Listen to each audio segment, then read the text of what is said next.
Mi hijo gritó «¡Muéranse!» y nos empujó por la escalera con una furia que nunca habíamos visto. Nadie bajó a ayudarnos, nadie preguntó qué había pasado. Ese fue el momento exacto en que todo cambió en esta casa. Me alegra tenerte aquí. Quédate conmigo hasta el final y dime desde qué ciudad o país me estás viendo. Así podré ver hasta dónde llega mi historia. No volvimos a subir por esas escaleras. Desde esa tarde, los tres dormíamos en el cuarto de visitas, con colchones en el suelo, como si fuéramos huéspedes temporales en nuestra propia casa. Martín, mi hijo mayor, ocupó el dormitorio principal sin decir una sola palabra, como si hubiera ganado un territorio. En la mesa del desayuno solo se escuchaban los cubiertos. Cada vez que intentaba mirarlo a los ojos, él bajaba la cabeza o la giraba con asco. Había algo nuevo en su mirada, una mezcla entre desprecio y distancia, como si ya no fuéramos sus padres, sino intrusos que molestaban. Su hermana, Clara, apenas si lo confrontaba. Decía que estaba estresado, que el trabajo lo tenía alterado, pero ni una sola vez mencionó el empujón, ni los gritos, ni el golpe que casi me deja sin aire. Él andaba por la casa con pasos fuertes, abriendo puertas con violencia, contestando en monosílabos e imponiendo reglas nuevas sin aviso. El refrigerador tenía candado. Las luces del corredor se apagaban a las 8. La televisión solo podía usarse con su permiso. Cada noche, mi esposa y yo nos preguntábamos en voz baja, ¿en qué fallamos? Martín dejó de avisar cuándo llegaba o cuándo salía. A veces aparecía con personas desconocidas, hombres de voz gruesa, ojos vigilantes, mochilas pesadas. Hablaban en clave, como si tuvieran algo que esconder. Una madrugada, escuché gritos desde la cocina y al bajar vi a uno de ellos rompiendo un vaso contra el suelo. Martín se rió. «No pasa nada, papá. Es mi casa, ¿no?» Esa frase me heló el cuerpo. No porque fuera falsa, sino porque llevaba la verdad como una herida abierta. Esa ya no era nuestra casa. Las paredes se mancharon de humo, el baño principal apestaba a orina, las toallas desaparecían. No había día sin un portazo, sin insultos entre dientes, sin una nueva humillación pequeña. Dejarme fuera de una conversación, corregirme frente a otros, desautorizar a su madre delante de Clara. Una vez, mientras cenábamos, me quitó el plato sin mirarme y se lo dio a uno de sus amigos. «Él no terminó», dijo Clara nerviosa. Martín sonrió. «Él ya no tiene hambre, ¿verdad, viejo?» Intenté hablar con él esa noche. Toqué la puerta de su habitación con cuidado, respirando hondo. La abrió solo lo suficiente para mostrar un ojo enrojecido. «¿Qué querés?» Alcé las manos, sin acusar. Le dije que podíamos hablar, que lo que pasó en la escalera había sido grave. «¿Ahora te haces la víctima?», dijo. «¿Te golpeé? Están vivos, ¿no?» Y me cerró la puerta en la cara. Detrás escuché risas. En el grupo familiar que teníamos en el celular empezó a borrar mensajes. Primero los suyos, luego los de Clara, luego los míos. Finalmente, nos eliminó. «Es por privacidad», justificó ella. Pero ya no podíamos ver dónde estaba, qué hacía, ni siquiera sus estados. Era como si estuviéramos muertos en vida, como si nuestro hijo se hubiera transformado en otro ser, uno que hablaba con voz profunda y nos miraba como si le debiéramos algo. Las comidas desaparecieron. Si no cocinábamos antes del mediodía, no quedaba nada. Martín empezó a traer cajas con etiquetas extranjeras, suplementos, frascos, artefactos que no sabíamos usar. Un día llegó una caja fuerte. La instaló en la sala sin decir para qué. «Ya no confío en nadie», murmuró. Yo apenas lo escuché. Lo que me quedó grabado fue su mirada, fija, dura, como si pudiera atravesarme el cráneo. Cada vez que Clara intentaba suavizar las cosas, él la ignoraba. «No sos mi madre», le decía, «y vos, viejo, dejá de meterte». Cuando su madre le pidió que al menos saludara al entrar, él respondió: «¿Y vos qué haces por mí?». La insultó, la empujó. Esa noche dormí en el suelo con ella porque su brazo no dejaba de temblar. «No puedes seguir así», dije. «Esto no es normal». Pero lo normal ya no existía. Clara sugirió que fuéramos a un psicólogo, que habláramos con alguien. Martín se rió. ¿Van a denunciar a su propio hijo? Y por primera vez lo dijo frente a sus amigos. Estos dos me criaron como el culo y ahora se quejan. Nadie en esa sala dijo nada, pero uno de ellos se burló con una mueca. Me miró, escupió en el suelo. «Parecen muñecos viejos», murmuró. En la calle, los vecinos dejaron de saludarnos. Uno de ellos, el señor Ramírez, cruzó de acera cuando me vio salir con las bolsas. Otro me miró con lástima y bajó la cabeza. La casa tenía fama, decían. Ruido, gritos, entradas raras. Martín salía con chicas cada vez más jóvenes que no sabían quiénes éramos. Nos preguntaban si éramos los caseros. A veces, ni eso. Una tarde, al volver de la farmacia, encontré el portón cerrado con candado nuevo. Tuve que llamar por teléfono. Clara tardó 10 minutos en salir. «No sabía que habías salido», dijo, sin mirarme. Le mostré la bolsa con medicamentos. «Martín no quiere que entren desconocidos», murmuró, y entró primero, dejando la puerta apenas abierta para que pasara solo yo. Mi esposa empezó a perder peso. Dormía menos de 3 horas. Su mirada se volvió opaca. Pasaba horas sentada frente a la ventana con una manta sobre las piernas, sin hablar. Cuando Martín pasaba cerca, ella apretaba las manos con fuerza. «Nos tiene miedo», le dije a Clara. Ella no respondió. Bajó la cabeza. Nunca había visto su cara tan pálida. Intenté recuperar algo de espacio. Puse una silla en el porche, como antes. Me sentaba con el mate y los diarios viejos. Martín se burló. «¿Eso es todo lo que haces? ¿Calentar el banco?» Me quitó el termo. Lo volcó sobre el piso. «Acá nadie se rasca las bolas. Si vivís en mi casa, hace algo». Esa tarde me mandó a limpiar la cochera. No aceptó un no. Mientras limpiaba, abrí una caja que no reconocía. Tenía documentos, billetes, tarjetas. Escuché pasos. Martín me sacó la caja de las manos de un tirón. «¿Quién te dio permiso?», gritó. Me empujó contra la pared. Clara llegó corriendo. «¡Es papá!», gritó. «No le hagas daño».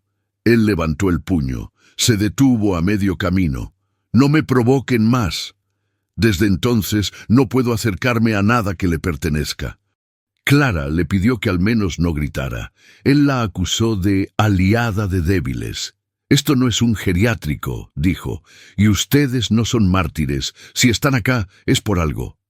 No respondió qué, no explicó nada, solo nos dejó con esa frase como un veneno en la garganta.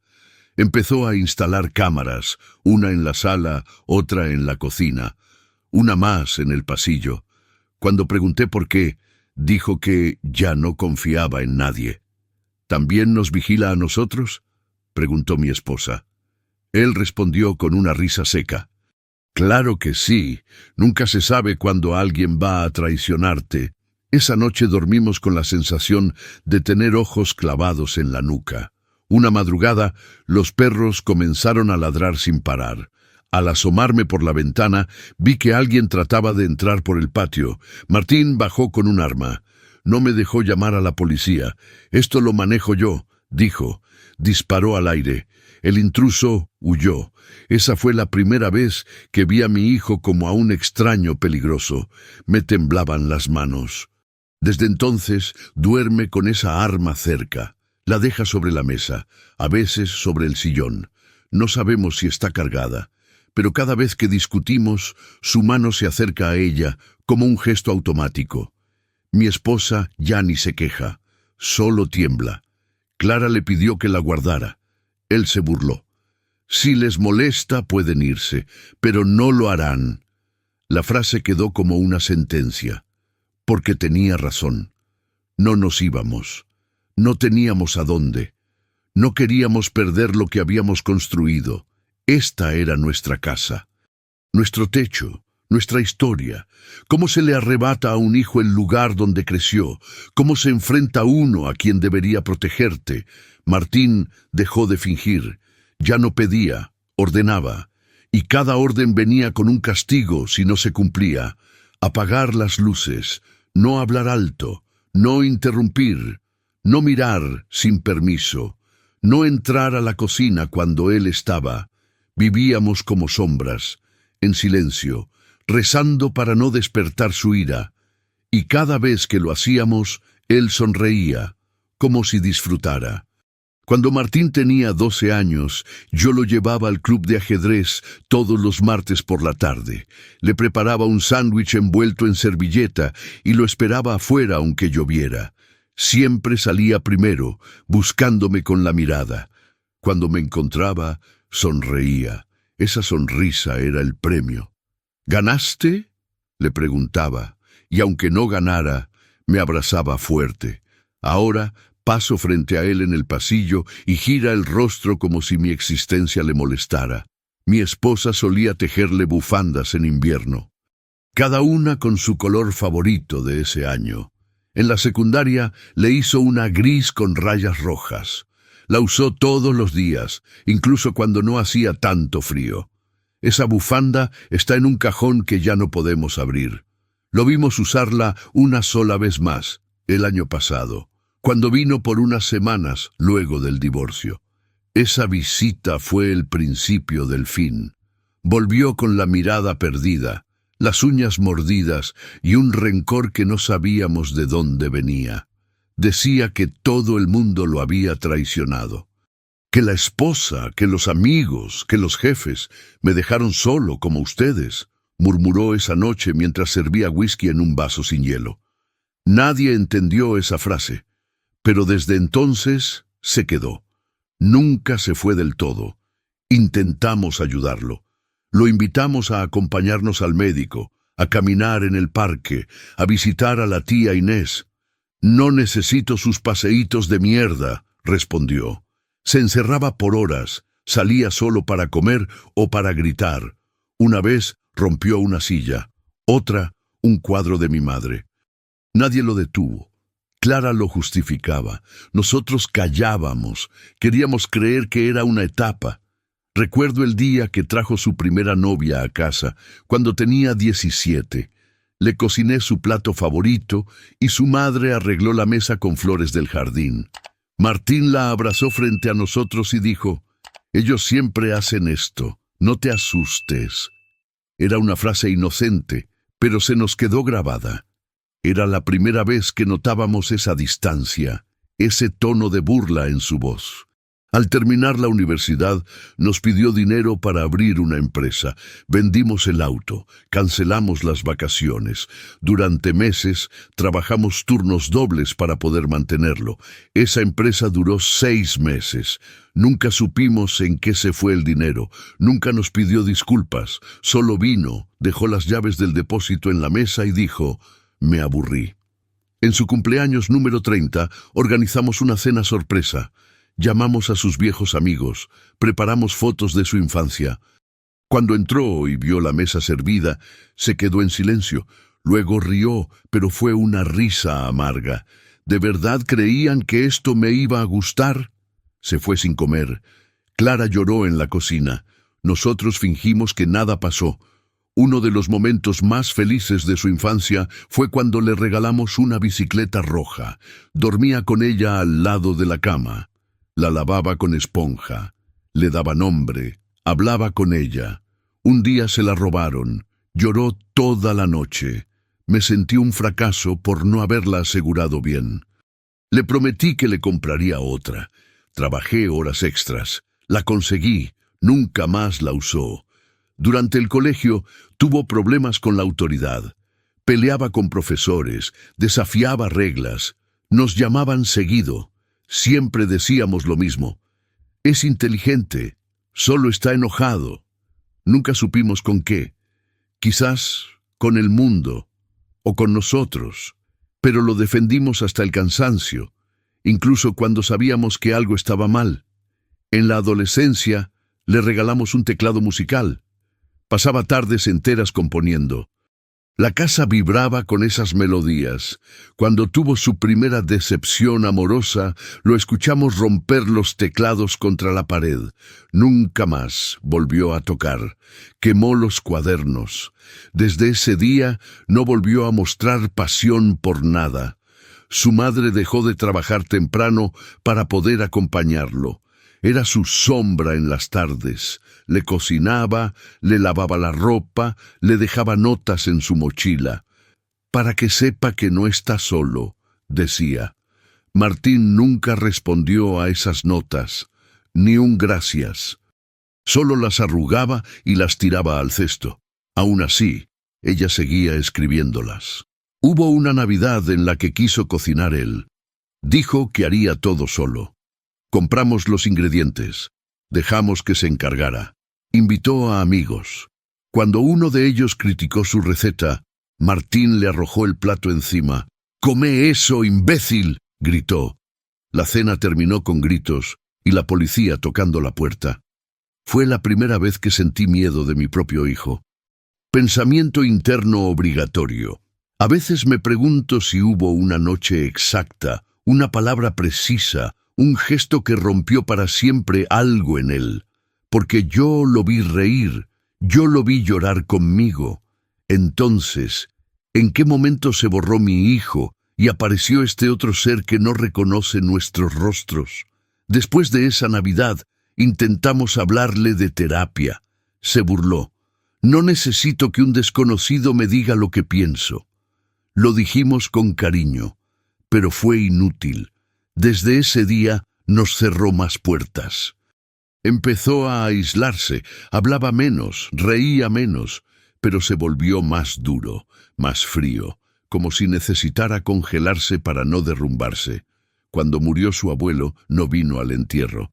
Dijo que ya estaba muerto hacía años. Me dolió en el alma. Ese hombre lo había criado como a un hijo. Le enseñó a nadar, le enseñó a reparar radios viejas. No merecía ese desprecio. Pero Martín no derramó una lágrima, ni una palabra, nada. Hubo un tiempo en que Clara y él eran inseparables. Jugaban, se defendían, se hablaban con códigos secretos. Ahora ella lo mira como se mira a un tigre herido, con compasión y miedo. Dice que quiere ayudarlo, pero que no puede más. «Yo tampoco puedo, papá», me dijo, y se le quebró la voz. Cuando vendimos el negocio familiar, él dijo que lo traicionamos, que esa era su herencia, pero nunca quiso trabajar allí, nunca se interesó por las cuentas, ni una sola vez se ofreció a ayudar. Sin embargo, cuando supo que habíamos vendido, vino y golpeó la puerta a las 3 de la mañana. Nos gritó ladrones. Esa noche casi rompe la verja. Durante años guardamos sus dibujos. Tenía talento. Pintaba monstruos, castillos, ojos gigantes. Algunos eran inquietantes, otros bellísimos. Cuando cumplió 35, le pregunté si quería que se los devolviera. Dijo que los quemara. «Eso es basura. No soy ese pendejo». Quemé solo uno. Los demás siguen escondidos. Una noche encontramos a un muchacho en el sofá, dormido. Martín dijo que era su amigo. Estaba drogado. Apenas respiraba. Llamamos a emergencias. Martín nos insultó. ¿Quién les dio permiso? El chico se salvó, pero nunca volvió. Tampoco supimos más de él. Clara dijo que lo conocían del gimnasio. Yo no le creí. Cuando cumplió 40 intentamos hacerle una carta, con fotos, con recuerdos, con frases de amor. Nunca la leyó. Nos devolvió el sobre sellado. «Me dan lástima», dijo. A veces pienso que tiene razón, que algo hicimos mal, pero también sé que dimos todo, cada minuto, cada moneda, cada noche de desvelo. A los 43 volvió a casa diciendo que tenía un plan nuevo. No quiso contarnos, solo trajo cajas, hizo llamadas, nos pidió espacio, dijimos que sí, como siempre. Desde entonces vivimos como rehenes de ese plan que nadie conoce, con miedo, con silencio y con la esperanza inútil de que un día nuestro hijo vuelva. Fue el cumpleaños de Martín. Clara, con la esperanza tonta de aliviar el ambiente, organizó una comida. No había globos ni torta, solo un asado simple en el patio. Invitó a 2 amigas del trabajo, diciendo que quizás con más gente él sería más amable. Yo no creía eso, pero no quise aguar la ilusión. Ayudé a preparar la carne, mi esposa puso la mesa con servilletas limpias. Él bajó tarde, con gafas oscuras y olor a cigarrillo. Lo saludamos con un tímido «Feliz cumpleaños». No respondió. Solo se sentó y empezó a servirse como si no estuviéramos. Las chicas, incómodas, intentaron conversar. Él solo las miraba, como si evaluara qué tan rápido podía callarlas. «¿Y ustedes qué hacen?», preguntó sin interés real. Una de ellas respondió nerviosa. Él se rió. «Aburrido, muy aburrido». Luego escupió al costado del plato. Nadie dijo nada, ni siquiera Clara. Yo traté de romper el hielo. Le conté una anécdota de cuando él era niño, de cuando se cayó del árbol del patio y gritó que había descubierto América. Quise hacerlo reír. Quise recordar que en algún rincón quedaba ese niño. Pero no lo logré. Él me miró con una mezcla de burla y rabia. «¿Te crees gracioso, viejo? ¿Eso te parece interesante delante de mis invitadas?». Clara intentó intervenir. Solo era una historia tierna. Él la interrumpió con un golpe seco en la mesa. Los vasos vibraron. «¡Tierna! ¡Es patético!». Las chicas se miraron tensas. Una de ellas sacó el celular. Mi esposa se encogió. «Podés disculparte, hijo», le dije. «No era para tanto». Entonces él se levantó. Caminó hasta mí y me puso el dedo en la frente. «No me digas qué hacer. No sos nadie acá». Sentí el calor subir por el cuello. Intenté mantener la calma. Me levanté también despacio. «Solo te pido respeto». Él se rió fuerte. «Vos me hablás de respeto. Vos que vendiste mi herencia. Vos que me mentiste toda la vida». Las chicas lo miraban. Clara ya tenía los ojos llenos de lágrimas. Mi esposa, muda, sostenía el tenedor como si fuera un ancla. Yo solo quería desaparecer. Martín fue hasta dentro y volvió con una carpeta. La tiró sobre la mesa. «¿Querían show? Acá está». La abrió y empezó a mostrar documentos, recibos, papeles bancarios. «Miren esto. Pruebas de cómo estos 2 me cagaron. Mi nombre ni aparece». ¿Saben por qué? Porque nunca pensaron en mí. Clara quiso detenerlo. «Martín, no expongas eso así». Él gritó. «¡Cállate vos también! ¡Cómplice!». Las chicas, incómodas, se levantaron para irse. «No, no se vayan», dijo Martín. «Esto recién empieza». Se acercó a una de ellas y le puso el celular en la cara. «Grabá. Mostrale al mundo lo que es una familia de traidores». Ella retrocedió, incómoda. Yo intenté calmarlo. «Martín, por favor, te estás pasando».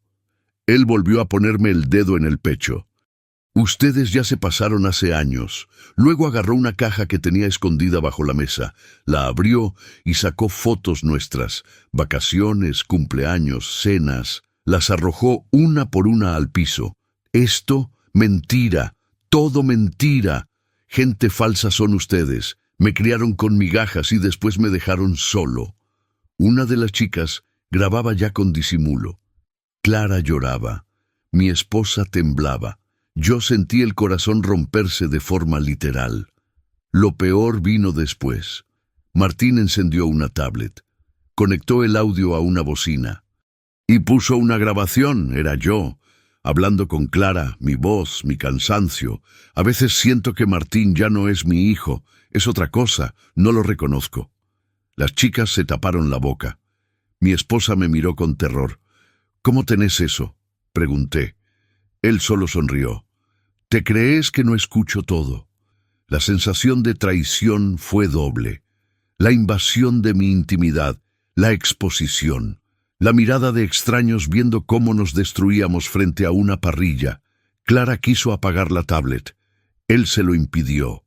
«¡Déjalo! ¡Que escuchen! Este viejo me odia y todavía tiene el descaro de quedarse en mi casa». Cada palabra era un cuchillo, cada silencio una prueba de que ya no había retorno. Una vecina se asomó por el muro. ¿Todo bien ahí? Martín levantó la mano con una sonrisa fingida. Sí, señora, todo perfecto, solo una reunión familiar. Luego volvió hacia mí. Mira, hasta los vecinos se preocupan. ¿No te da vergüenza? Me senté. Ya no podía sostenerme de pie. Clara se hincó a mi lado. Papá, no más, por favor. Él no se detuvo. Fue hasta el lavadero, sacó una caja de madera. Dentro, las cartas que su madre le había escrito de niño. Las leímos juntos alguna vez. Eran dulces, llenas de amor. Él las sacó una por una y las quemó con un encendedor. Enfrente de todos. Esto ya no me sirve. El cariño no paga las deudas. Mi esposa se tapó la cara con ambas manos. Yo la abracé, pero ella no reaccionaba. Quiero que todos sepan, gritó Martín, que si no fuera por mí, esta gente estaría en la calle. Yo pago todo. Yo mantengo esta casa. Yo decido quién vive acá y quién no. Las chicas no sabían dónde mirar. Una le pidió que se calmara. Si no te gusta, podés irte vos también. Las echó. Así, sin filtro. Una de ellas ya lloraba. La otra grababa en silencio. Cuando se fueron, nos miró con una sonrisa torcida.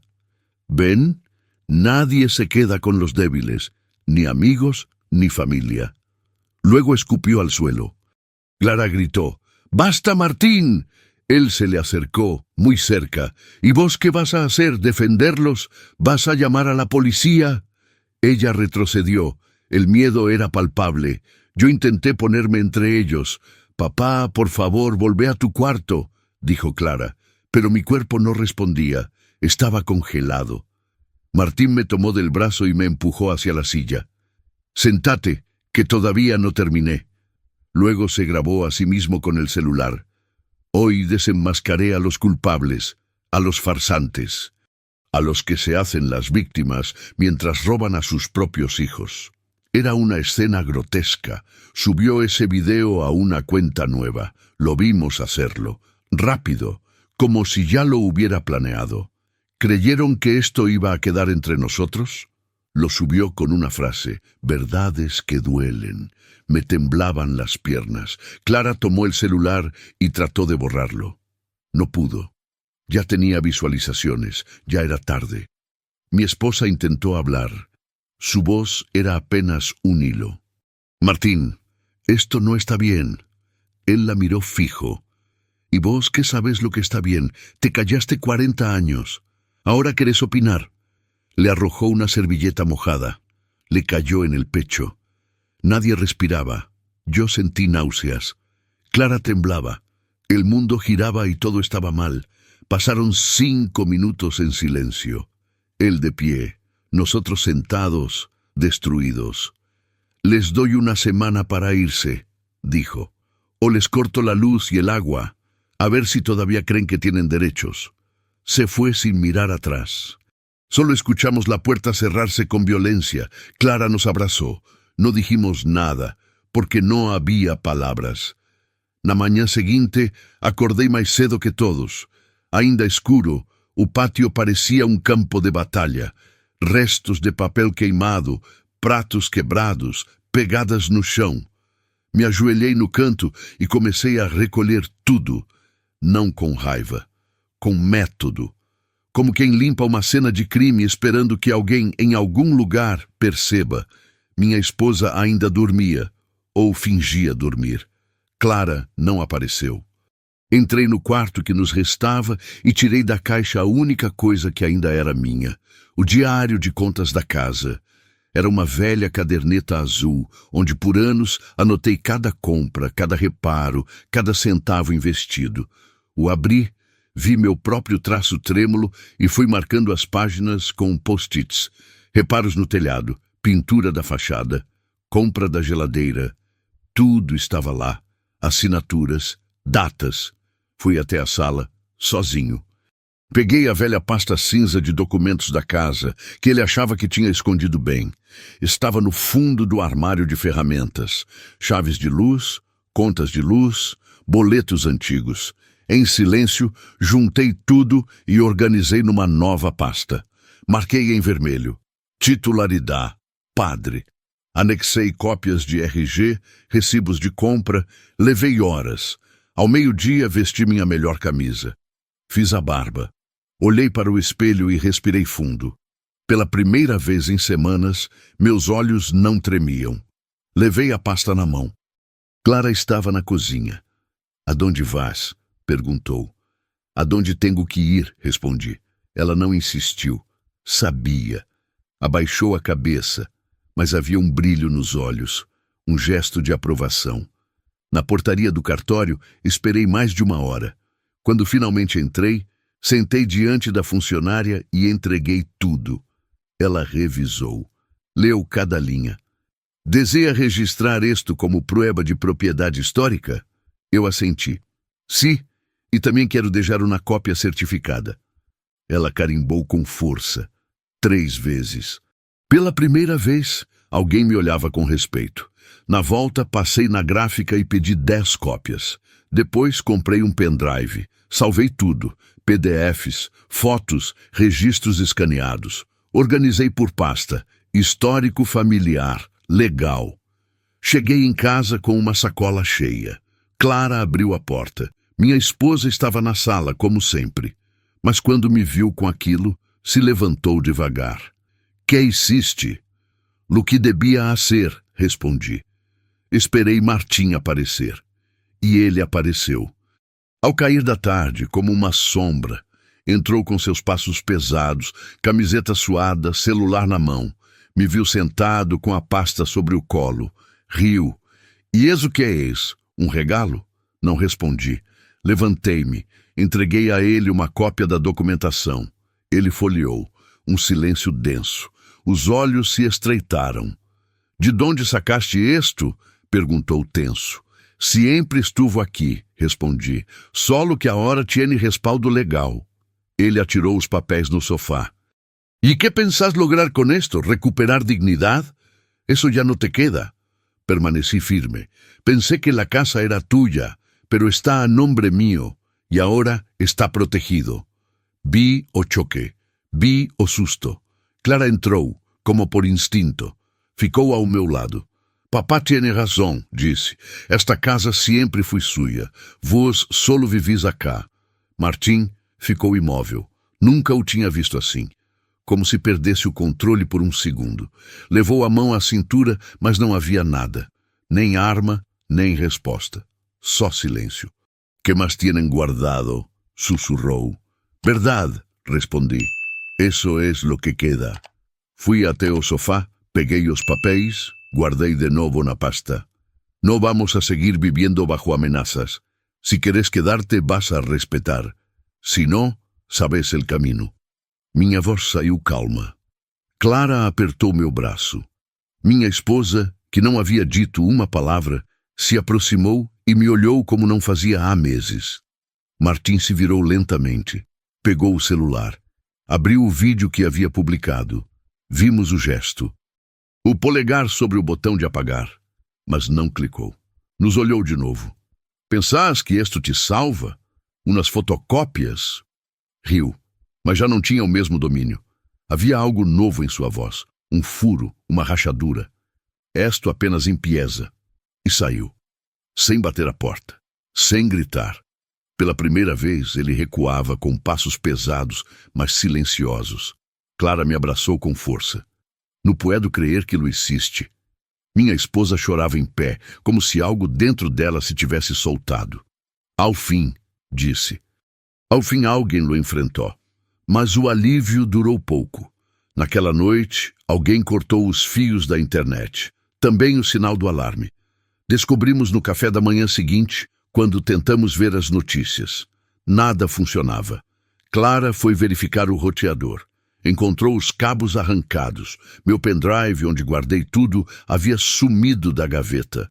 No lugar, um bilhete. "No alcanza com papelitos." Martim estava na cozinha. Preparava café como se nada tivesse acontecido. "Problemas técnicos?" perguntou com desdém. Eu me aproximei. "Donde está o que roubaste?" Ele bebeu um gole e respondeu sem olhar. Deberían haberlo escondido melhor. Clara explodiu. Eso es un delito. Martín riu. Ustedes não tienen ideia de lo que es un delito, pero van a aprender. Minha esposa caiu sentada. Outra vez não. Fui até ela, a segurei nos braços. Sentia seu corpo tremendo. Olhei para Clara. Tenemos que actuar. Já. Ela assentiu. Mas Martim não esperaria nossa próxima jogada. Ele já preparava a próxima armadilha. E desta vez não ia se conter. Dava para ver nos olhos dele. Viria algo maior. Algo irreversível. 2 dias depois, a campainha tocou às 6h da manhã. 3 homens de colete escuro estavam na porta. É o senhor Martim Gutierrez? Eu disse que não estava. Venimos por ordem de embargo preventivo. Clara apareceu ainda de pijama. Embargo? De que habla? Um deles mostrou os papéis. Eu os reconheci. Eram documentos que só podiam ter saído da pasta que ele roubou, mas estavam adulterados, com minha assinatura falsificada. Em minutos, entraram e começaram a etiquetar objetos. A televisão, a geladeira, os sofás, até os retratos de família. Esto es para garantizar una deuda impaga, disseram, em nome del padre. Minha esposa se ajoelhou diante da estante onde estavam as cinzas do avô. Por favor, esto no... Um deles hesitou. O outro não. Colocou uma etiqueta vermelha na urna. Eu senti o estômago girar. Martim apareceu só quando eles estavam saindo, com um hobby de banho e um café na mão. Que pasó? Tudo bem? Clara se virou com fúria. Fuiste vos?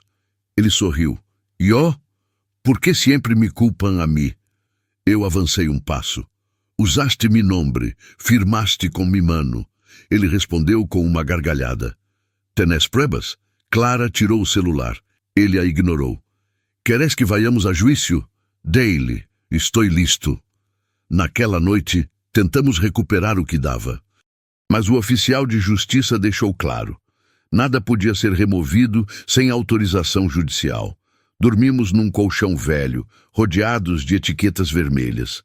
Minha esposa não quis comer. Clara passou a noite pesquisando advogados. Eu só olhava o teto. Esto ya no es una casa. Es una trampa, murmurei. No dia seguinte, chegou uma intimação oficial. A conta conjunta que eu tinha com minha esposa havia sido congelada. Martim havia solicitado o bloqueio como medida cautelar por riesgo patrimonial familiar. O advogado dele, um nome que eu não conhecia. A assinatura de Clara também estava anexada, falsificada, e embaixo uma alegação. Manipulação emocional, negligência médica, incapacidade cognitiva. Clara caiu sentada. Nos declarou incompetentes. Eu não consegui respirar por alguns segundos. E isto como Lufrena. Ela me olhou como se procurasse a resposta em minha cara. Mas eu não tinha nada. Minha esposa saiu do quarto sem dizer uma palavra. Quando voltei a vê-la, estava tirando suas roupas do armário. Que haces? Perguntei. Nos vá a sacar de acá. Melhor ir-nos antes. Corri até ela. Segurei suas mãos. Não podemos ceder. Ela chorava em silêncio. Já não tenho fuerzas. Foi Clara quem a deteve. Mamá, escucha-me. Esto não é culpa tua. É o que quer quebrar-nos. Mas ela não respondeu. Ficou parada com o casaco na mão, como se já não soubesse mais para onde ir, ou quem era. Martina apareceu à tarde com 2 homens mais. Um deles segurava uma caixa de ferramentas. Vamos a revisar las instalaciones. Esta casa está em condições deploráveis. Eu explodi. Vos la destruís e agora queres echar-nos por eso. Ele riu. Ustedes não estão habilitados para viver solos, lo dijo el juez. Mostrou um papel. Era falso. Clara rasgou na hora. Ele a empurrou. Foi a primeira vez que a vi cair. Um tombo seco, no meio do corredor. Minha esposa gritou. Eu corri até ela. Martim já saía com os 2 homens. Não se preocupem. Volvemos mañana com personal médico. Alguém tem que cuidar de ustedes. Eu tremia. Minha filha tentava se levantar. O mundo parecia um cenário inclinado, prestes a desabar. Fui até a delegacia. Denunciei a falsificação. Mostrei o registro original da casa. O escrivão anotou tudo, mas murmurou: "Esto vá a tardar." Quando mencionei o nome de Martim, ele franziu o senho. "Esse nome suena. Ha tenido outros problemas." Me senti sujo, como se estivesse cavando a vida do meu filho para salvá-la da destruição que ele mesmo causava. Voltamos para casa com um advogado de plantão. Ele tirou fotos, registrou tudo, disse que podíamos pedir uma medida protetiva, pero vá a demorar, e não los protege del embargo. Clara quis saber se podíamos pedir a prisão. No sin pruebas directas de falsificação. Eu tirei cópias das pastas. Ele levou. Haré lo possível. Martim não voltou naquela noite, mas deixou uma mensagem no grupo da família. Sim, havia reativado o grupo só para isso. Tiempo cumprido. Se no desalojam mañana, empiezo el processo por abandono. No quero ancianos enfermos muriendo-se em minha propriedade. Clara quis responder. Eu pedi que não. Já não se trata de palavras. No dia seguinte, minha esposa não se levantou. Febre, calafrios. Clara ligou para o hospital. Eu não sabia onde estavam nossos documentos. As cópias tinham sumido. Não podemos atendê-la sem identificação.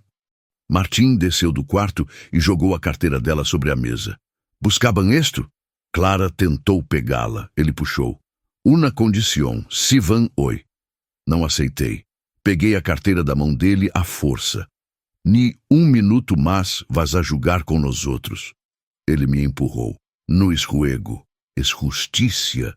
Sua voz saiu com desprezo, como se estivesse convencido de ser o herói da história.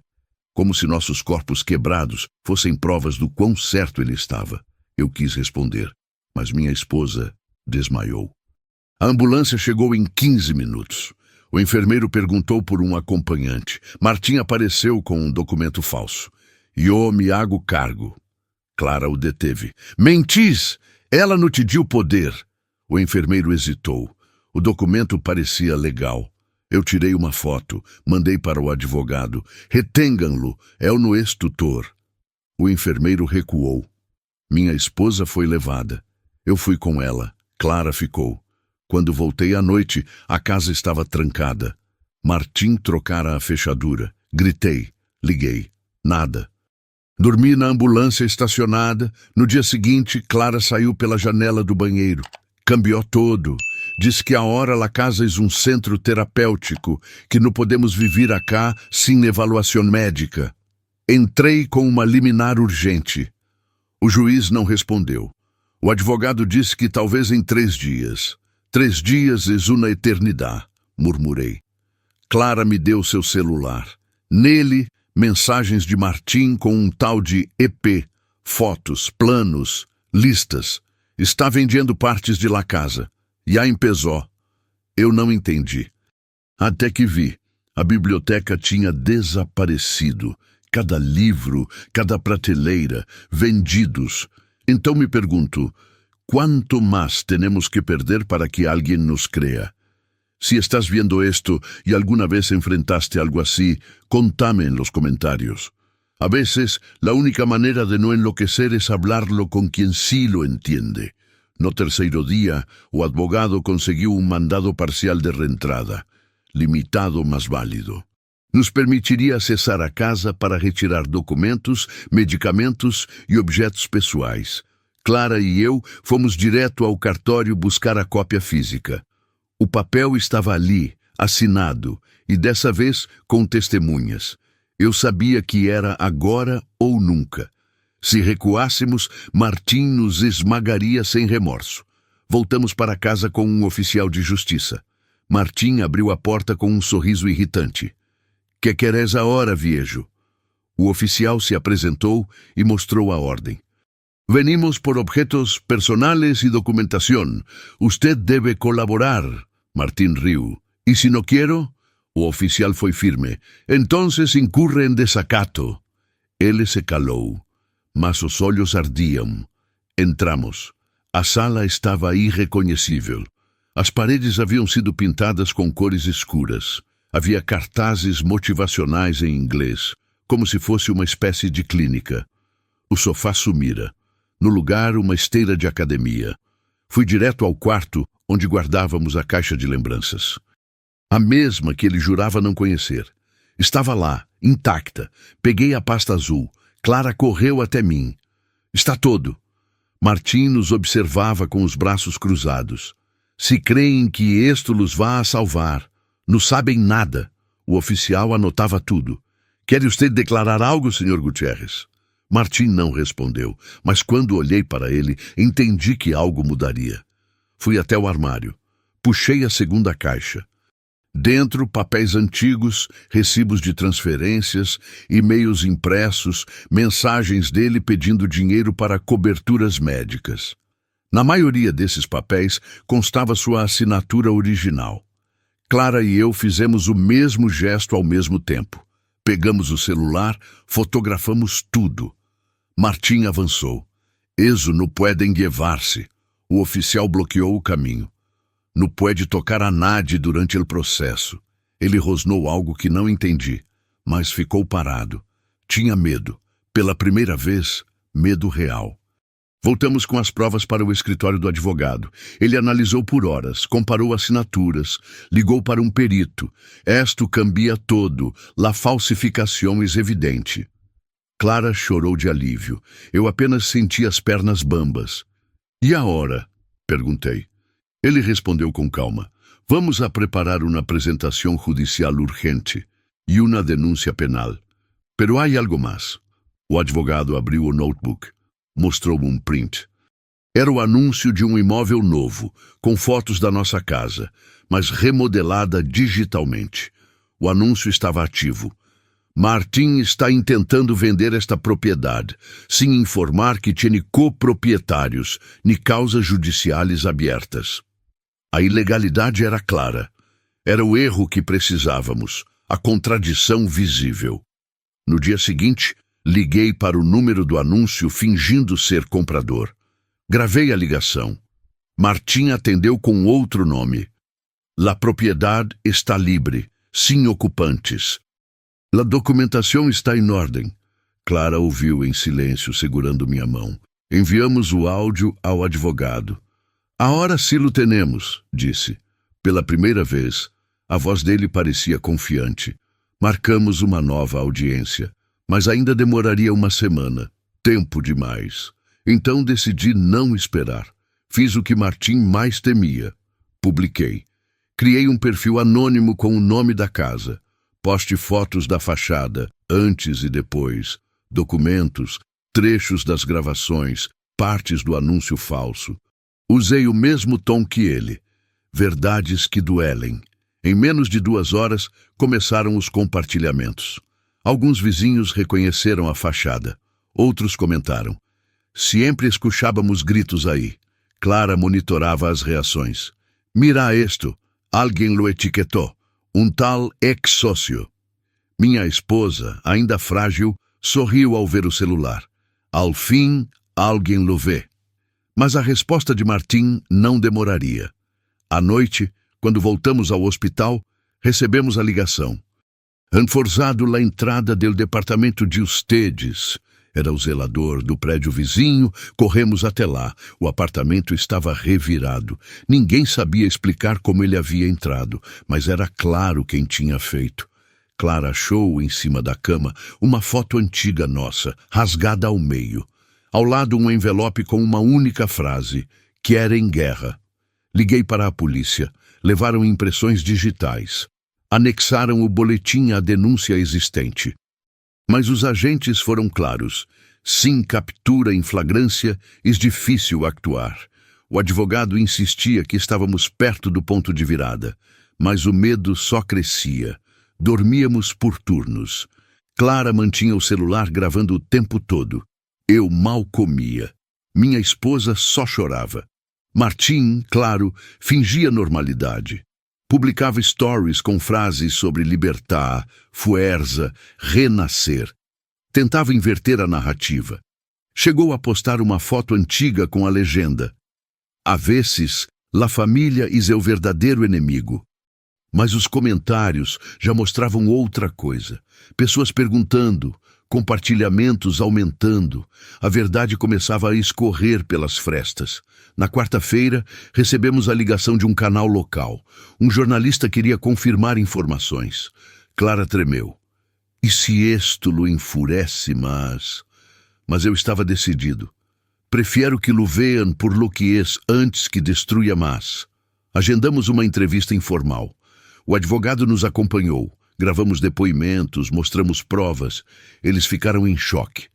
O jornalista nos deu um conselho: quando salga a nota, preparem-se, vá a reaccionar. E ele tinha razão, porque na manhã seguinte, quando Clara foi buscar os exames da mãe, o carro estava vandalizado. Para-brisa rachado, espelhos quebrados e um spray vermelho sobre o capô. Mentirosos. Ela caiu de joelhos. Eu tive que carregá-la de volta para dentro. Denunciamos, mais uma vez, com todas as provas. A delegacia já nos conhecia. O escrivão sussurrou: "Ya casi." O advogado pediu cautela. "La justiça tarda, pero llega." Mas eu sabia. Martim não ia esperar sentado. Ele planejava o golpe final. E a prova era clara. Um aviso de despejo chegara naquela manhã, assinado por ele, com base em um documento falsificado que já tínhamos contestado. Ao final do dia, recebi uma mensagem anônima com um vídeo. Martim aparecia rindo, num bar, brindando com 2 homens. "A la libertad", dizia. Atrás, um papel com o selo da prefeitura. Era o mesmo que usou para o anúncio da venda. Mas desta vez estava com carimbo novo, autenticado. O vilão agora tinha armas oficiais. Mostrei a Clara. "Temos que actuar já, antes de que venda a casa com nós outros adentro." Ela assentiu. "Hay que hacer lo impensable." Fui até o quarto. Peguei a segunda cópia dos registros, os backups que ele não achava que eu teria coragem de guardar fora. "Se isto no lo frena, nada lo hará." E foi nesse instante que escutamos. Um carro freando seco na frente da casa.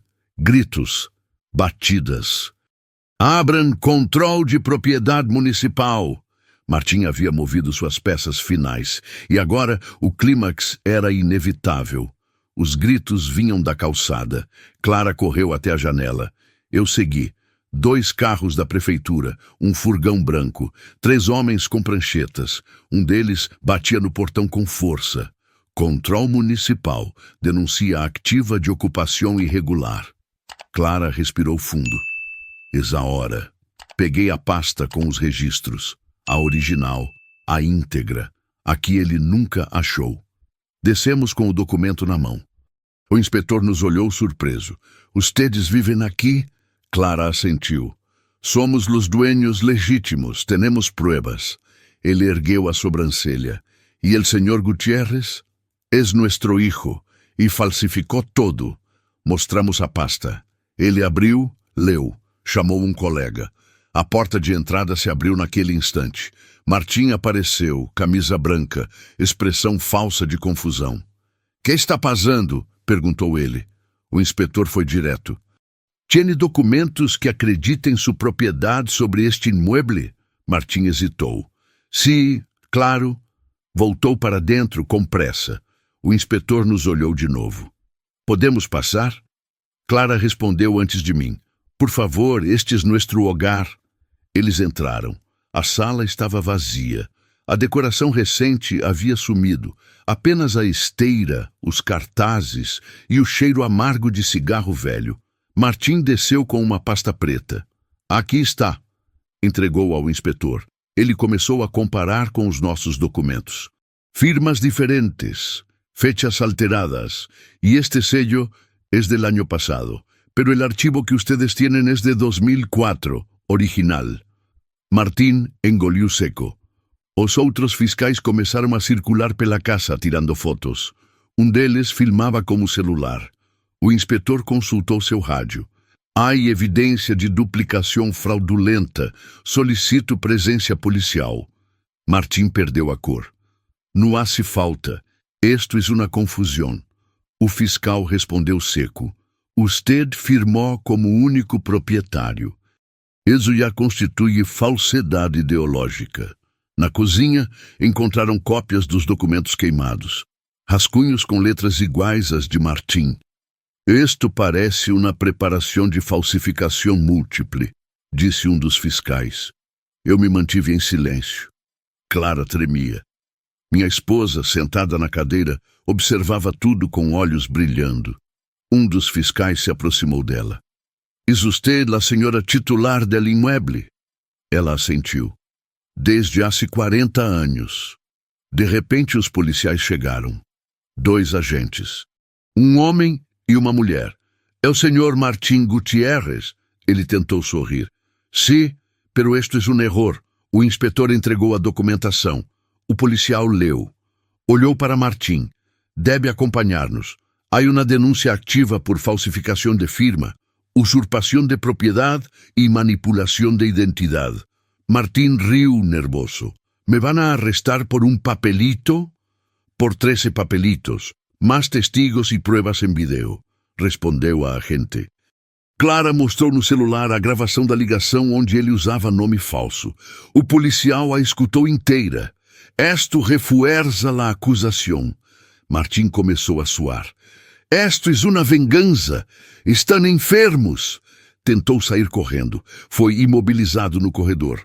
Uma vizinha filmava da janela da frente. A imagem de Martim sendo algemado correu rápido. No grupo do bairro começaram a chegar mensagens. «Era cierto, entonces? Sempre sospechei de esse Chico. Pobre senhora, sempre tão amable». Eu apenas olhava para o chão. Meu filho, preso dentro da viatura, ainda gritava: «Vão a pagar por isto! Não termina acá!» Mas para ele tinha terminado ali. Clara me abraçou forte. Os fiscais entregaram um termo de posse emergencial. Por ahora, se suspende qualquer trâmite de embargo hasta nova ordem judicial. Meu nome e o de minha esposa estavam em destaque, assinados, reconhecidos. Clara pegou o documento e chorou como uma criança. Al fim, recebemos também um pedido de entrevista do canal que nos gravara. Vamos a emitir-lo esta noite. O advogado nos ligou. Acaban de llamar del juzgado. El juez pidió revisar todo antes del lunes. Esto puede ir a penal. Pela primeira vez, a justiça corria a nosso favor. Clara chamou minha esposa. Mamá, ganamos. Ela sorriu. No ganamos, sobrevivimos. À noite, o vídeo da prisão foi transmitido ao vivo. Em pouco mais de 4 horas, viralizou. Comentários, montagens, cortes com frases dele. Esta es mi casa, contrastadas com as imagens dos policiais. A opinião pública virou. Amigos de Martim desapareceram. Os contatos dele apagaram redes. Ninguém quis defendê-lo. Na manhã seguinte, a prefeitura enviou uma equipe para avaliar os danos na casa. Fotografaram tudo. Esto estava sendo utilizado como espaço ilegal de negócio. Apontaram as câmeras, os equipamentos, os registros falsificados. O fiscal nos agradeceu. Graças por denunciar. Há mais casos assim. E Clara respondeu: Nadie lo hace, porque dá medo. Fomos chamados a depor. Mostramos os documentos, os áudios, os prints, cada detalhe. O juiz ouviu com atenção e ao final disse: En esta etapa se reconoce la legitimidad absoluta de los titulares históricos del inmueble. O advogado sorriu. Eso significa que ningún trámite iniciado por él tiene validez. Saímos do fórum de mãos dadas. 2 dias depois, recebemos uma carta registrada. Ordem judicial de proteção integral. Martim não podia se aproximar da casa, nem entrar em contato conosco por qualquer meio. Pela primeira vez em meses, dormimos com a porta destrancada. O silêncio era real, concreto, sem medo, sem fingimento. As mensagens dos vizinhos continuavam chegando. Alguns se ofereceram para ajudar a pintar, outros para doar móveis. Nos parece justo. Minha esposa escolheu a nova cor das paredes. Clara refez o jardim. Eu limpei a fachada com minhas próprias mãos, cada pedra, cada mancha, como quem devolve alma ao que quase foi destruído. Martim continuava preso. O advogado dele tentou alegar inestabilidade emocional, mas o juiz foi direto. Eso não justifica falsificação, ameaças nem usurpação. A promotória anexou o vídeo da gravação onde ele admitia tudo. O caso virou exemplo em um seminário de direito. Nossa história exposta, mas finalmente protegida. Na última audiência, a juíza fez questão de olhar para minha esposa. Senhora, graças por sua resistência. Ela baixou a cabeça e murmurou: fui por minha família. A sala se levantou em aplausos contidos. Lágrimas, justiça visível, legítima. Clara apertou minha mão. E aí está, papá. E pela primeira vez, acreditei nela. As primeiras semanas após o julgamento foram um misto de silêncio e respiração profunda. A casa, agora livre, parecia maior. Clara limpou cada canto como se estivesse desfazendo um feitiço. Minha esposa pendurou cortinas novas. Eu mesmo pintei a varanda de branco como era antes. Os vizinhos passavam devagar, nos olhavam com respeito. Alguns paravam. Necessitam algo? Não, agora estamos bem. Na mercearia, a dona Luz me deu um saco de farinha sem cobrar. Considerem-lo um gesto. Todos vimos o que passaram. O jornaleiro deixou um bilhete na porta. Graças por não rendir-se. Minha esposa voltou a caminhar pela praça. Clara retomou o trabalho. A cada pequeno gesto, a dignidade voltava a habitar nossos corpos. Pela primeira vez em muito tempo, ríamos de coisas pequenas. Na escola onde Clara leciona, a coordenadora chamou-a em público para elogiar sua coragem. Sua família é um exemplo. A turma aplaudiu. Ela chorou. Me mostrou o vídeo à noite. Eu assisti em silêncio, com os olhos marejados. Ela me abraçou. Não fui solo justiça, papá. Fui dignidade. E eu soube, ali, que havíamos atravessado o pior. Martim não voltou a nos procurar. O advogado dele tentou intermediar uma carta. Recusamos. A promotoria seguiu com o processo criminal. O juiz declarou a perda dos direitos civis sobre a casa por tempo indeterminado. Suas contas foram bloqueadas. Seu nome incluído em registros públicos. Ele virou estatística. E nós, sobreviventes. A vizinha do número 14 nos trouxe vasos de plantas. Sempre pensei que ustedes eram os buenos. Ajudou Clara a plantar margaridas no canteiro. Minha esposa colocou seu banco de madeira sob a janela. Voltou a bordar. Ao entardecer, nos sentamos juntos, ouvindo os pássaros. A dor ainda latejava, mas era outra dor, uma que nos permitia seguir. Na igreja, o padre mencionou nosso nome no sermão. A vezes, la verdade duele, pero libera. Várias pessoas vieram nos abraçar. Algumas pediram desculpas por ter acreditado em Martim. Eu disse que não guardávamos rancor. Lo importante é que já não estamos solos. Me senti parte de algo, de novo. Recebemos cartas de outras famílias, vítimas de filhos violentos, de manipulação legal, de silêncios impostos. Graças por hablar. Sua história me deu fuerza. Clara abriu uma pasta só com esses bilhetes. Minha esposa lia um por noite. Chorava. Mas agora eram lágrimas de identificação, de esperança, de que algo havia mudado no mundo. Reativamos o velho grupo da família. Só nós três. Sem vídeos, sem ruído, sem máscaras.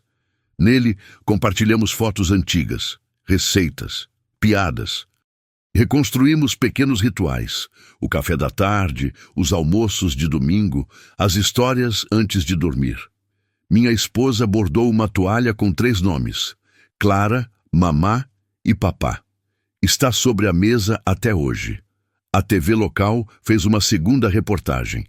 Família recupera sua casa tras meses de pesadilha legal. Mostraram o antes e depois. As gravações de Martim. As imagens do julgamento. Fomos convidados a falar. Clara foi a porta-voz. Não hicimos nada extraordinário. Solo resistimos lo que parecia impossível. O estúdio se calou. A repórter segurou a emoção. Recebemos uma placa do Conselho de Moradores. Exemplo de integridade e valentia. Clara pendurou no corredor. Um símbolo simples, mas carregado. Para nós, significava que as palavras que Martim tentou destruir haviam sido restauradas. Integridade, valentia. Coisas que ele nunca entendeu. Meu consultório antigo foi reaberto, não como médico, mas como espaço comunitário. Oferecemos orientação legal gratuita. O advogado se voluntariou. Clara coordena. Minha esposa serve chá. As pessoas entram em silêncio e saem falando, com mais força. A cada história, algo dentro de nós cicatriza. Houve dias difíceis, momentos em que a memória do que ele fez voltava em pesadelos. Mas agora temos ferramentas, apoio, voz. Clara organiza rodas de conversa sobre abuso familiar. Já recebeu mais de 30 mulheres. Algumas contam, outras apenas choram. Todas se sentem vistas. Isso aprendemos, já é um começo. Recebemos a visita do juiz. Solo queria ver como estavam. Caminhou pela casa, sorriu. Ahora sí parece um hogar. Nos entregou uma cópia assinada do encerramento oficial do processo. Isto já está cerrado, legal e moralmente. Eu agradeci com a cabeça baixa. Minha esposa segurou o papel como quem segura uma medalha. Na última foto de família, estamos os três no jardim. Clara sorri de braços abertos. Minha esposa segura uma margarida. Eu, de pé ao lado, com a mão no ombro de cada uma. O fundo é simples. Um muro branco, limpo, com o sol batendo justo no centro. Postamos a imagem com uma legenda. Esta sí es nuestra casa. Clara me perguntou dias depois. Te arrepentis de algo? Pensei bastante. No haver actuado antes, ela assentiu. Pero lo hiciste. Sim, fizemos juntos, com medo, com raiva, com amor. E hoje, ainda que falte muito, voltamos a ser família. Uma família que existe, que se vê, que se protege contra todo o resto. Se llegaste hasta aqui, gracias. Esta historia no es solo mía. Es de tantas familias que sufren en silencio por dentro de sus propias casas. Hoy, esa foto en el jardín nos recuerda que la oscuridad más brutal puede habitar donde menos se espera, pero también que se puede salir, aunque cueste. Si conoces a alguien que esté pasando por algo parecido, compártile esto, y si fuiste vos, contame abajo cómo seguiste adelante. Hay muchas formas de volver a casa. Esta fue la nuestra.